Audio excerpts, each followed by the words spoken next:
Just tagabaybay, buhay natin to. Tawa at luha, kwento ng buhay. Mawala kita. Kita ha. Gusto mo? Okay lang. Saan po tayo sa Pilipinas? Bulacan. Taga na po. Galing ka Abu Dhabi. Ay. Dati sa China ka. Tayo na ka. 13 years na Abu Dhabi. Sige po, salamat sa Diyos. Ilan Ilan taon na po kayo dito? Ka na. Kaya, hindi ako makalabas. Mula sa kusina hanggang sa trabaho, buhay yung may kulay at saya. Just tagabaybay. So yun, miss ko yung lugar na to ah. Dito ako nagpa-vlog nung bago pa lang tayo sa isla. Eto, napagtanungan ko to eh.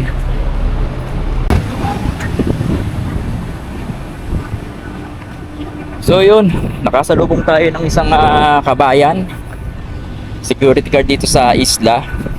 Akalain mo, magkasama kami sa Labotel Hotel sa Abu Dhabi. At dito pa kami nagkita. Oh, small world talaga ano mga idol. Kahit ganun kalaki yung mundo, may pagkakataon magkakasalubong pa rin kayo ng mga dati mong nakilala, nakasama. Ayun nga mga nakalabas lang ako kasi nga yun nga half day off ko ngayon. Tsaka nagbayad ako nung insurance namin ngayong buwan. So kahit day off ko, kailangan ko lumabas para lang asikasuhin yun. At pagkatapos nga nito mga idol, pupunta tayong Camana Bay. Doon ko naman ayusin yung bank card ko, yung ATM, dahil expired na yung card ko mga idol. At doon pinapasok yung salary namin, kaya kailangan kong ayusin din yun dahil kung hindi medyo madidelay na yung ating sweldo niya. Just tagabaybay, buhay natin to. Tawa at luha, kwento ng buhay. Mula sa mga simpleng bagay, buhay of wow, di mawawala. Ayan, daan muna tayo dito sa immigration. Mayroon tayong kaibigan dito eh. Tanong natin kung implemented na ba yung 2 years service dun sa employer. Dahil nagpaplano na naman tayong maghanap ng ibang trabaho mga idol. Ito yung immigration.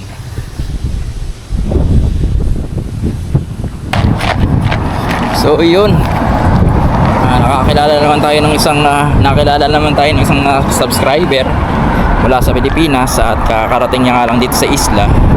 Yeah, nakakatuwa lang dahil may nakakakilala sa atin dahil dito sa pagbablog natin. Yung nga pala, galing akong immigration dun sa kaibigan natin doon nagtatrabaho. Shoutout kay Brad Nick. Tanong tayo tungkol dun sa new policy, kung implemented na yung 2 years service dun sa employer mo. Hindi pa naman daw, pero maybe next year i-implement na yon. Kaya may hirapan tayo. Wala. So, pwede tayo umuwi.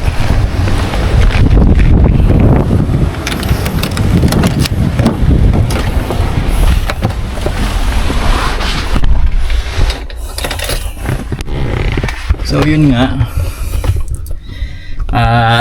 pag na-implement yun mga idol, sakop pa din tayo nun. So yung mga idol, yung isang kabayan natin na bagong dating, nakakita ako sa immigration at nakilala ako. Nakakatuwa dahil pinakaka-recognize sa atin sa ginagawa nating pagpa-vlog. Marami nakakilala sa akin dito, mga bagong dating sa isla.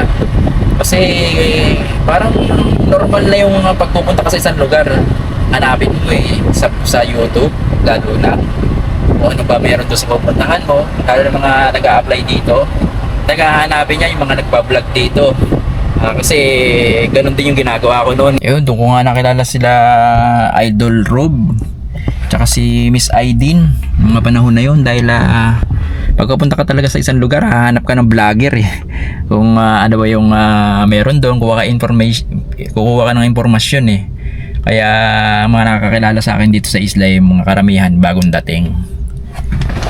Bili muna tayo ng uulamin pag uwi dahil hindi magluluto si Mrs. Ay sabi ko nga, parang gusto ko ng jerk pork ngayon, kaya dito tayo sa Famous, bili yan ng mga jerk pork dito sa town. Tingnan mo, daing nakapila oh. Just tagabaybay, buhay natin to. Tawa at luha, kwento ng buhay. Mula sa mga simpleng bagay, buhay of woe, di mawawala. Skit, skit, tawa ng buo. Mga kwento. So yun yung $15 na jerk pork. Madami din. Siguro pwede mo nang ulamin ng 2 araw to. Dol! Kabayan, nakakalala sa atin. Nakakatuwa no?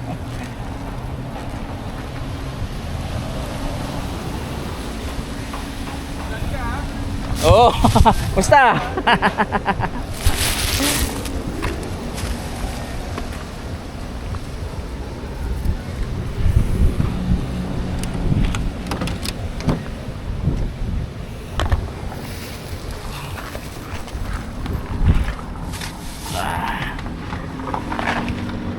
So yan.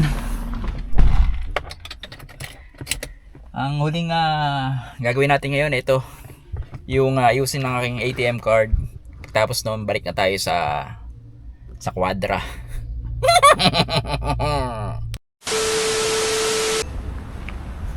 Ayan na nga mga idol. Andito na tayo sa Camana Bay. Medyo mahirap ang parking ngayon dahil oras ng kainan ng tao. Yun.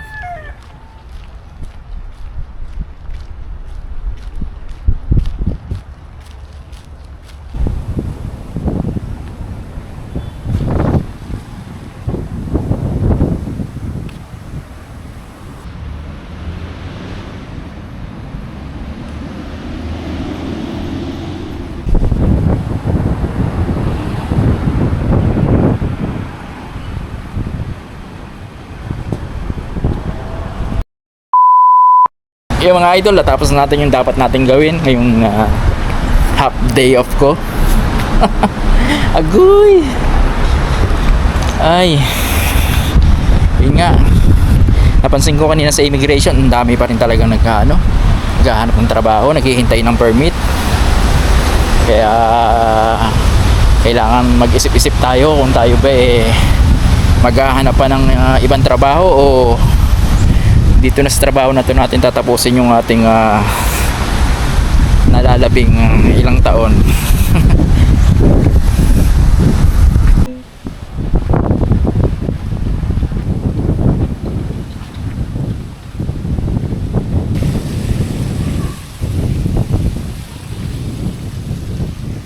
Kahit dito sa Camana Bay medyo wala rin tao ngayon kasi nga yung panahon mga idol sobrang lakas ng hangin, tapos uulan pa, kaya walang tambay ngayon dito sa Camana Bay.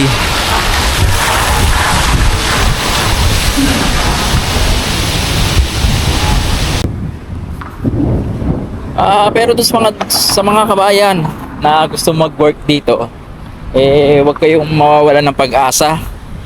Dahil ito nga nakikita nyo sa mga vlogs ko, itong mga nakarang vlogs ko puro negative pero isa lang naman paalala yun mga idol, na huwag kayong pupunta rito nang hindi nakaayos yung lahat ng inyong mga papel o trabaho. Dapat kung pupunta kayo dito meron kayong trabaho pagdating dito, hindi yung dala-dala nyo permit lang.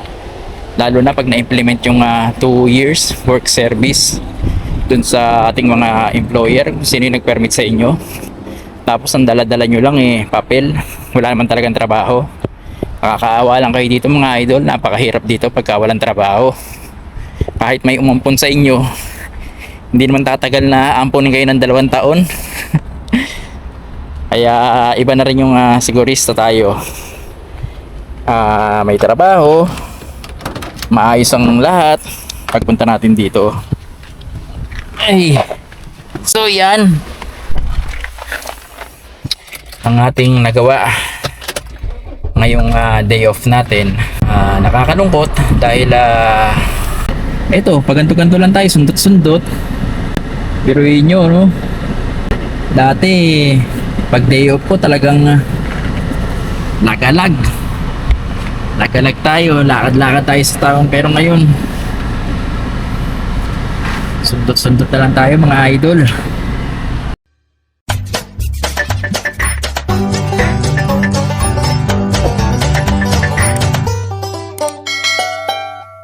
Yeah.